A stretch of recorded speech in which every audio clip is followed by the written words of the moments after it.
ایک دن حضور سیر کرتے ہوئے باہر تشریف لے گئے۔ وہاں ایک قافلے نے پڑاؤ کیا ہوا تھا اور ان کے وہاں اونٹ چل رہے تھے۔ ایک سرخ رنگ کا اونٹ حضور کو پسند آ گیا۔ قافلے والوں سے کہا کہ بیچتے ہو؟ انہوں نے کہا جی ہم بیچتے ہیں۔ کتنے کا بیچتے ہو؟ کہا اتنے کا۔ سودا طے ہو گیا۔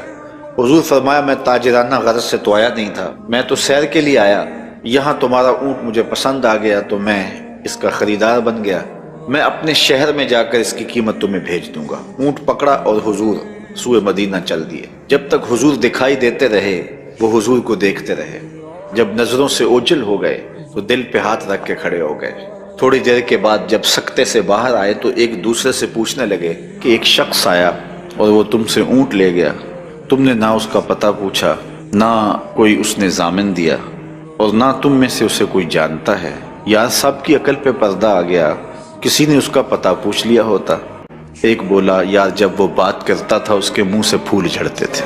دوسرا کہنے لگا جب وہ مسکراتا تھا تو سامنے والے پہاڑوں پہ عکس پڑتا تھا۔ ایک کہنے لگا میں تو اس کی آنکھیں ہی دیکھتا رہ گیا۔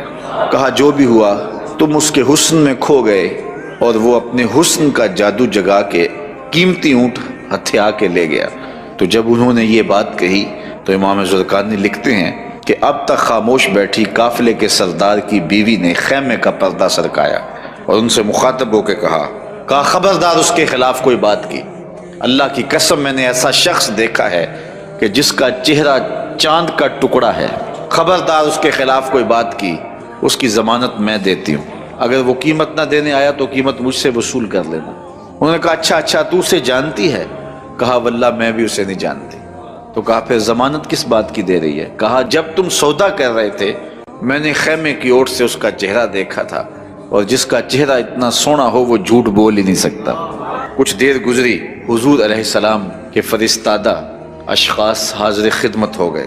تو ایک شخص آیا جس نے کہا کہ میں رسول کریم صلی اللہ علیہ وسلم کا قاصد ہوں اور حضور نے مجھے تمہاری جانب بھیجا ہے، اور یہ لو کھجوریں، ان سے اپنی قیمت پوری کر لو، اور یہ کھجوریں حضور نے تمہاری ضیافت کے لیے بھیجی۔ انہوں نے کہا کہ قیمت تو ہم لیں گے لیکن بتا وہ پیارا رہتا کدھر ہے؟ انہوں نے کہا کہ وہی یہ کھجوروں کے جو جھنڈ دکھائی دیتے ہیں یہی اس محبوب کا ڈیرا ہے۔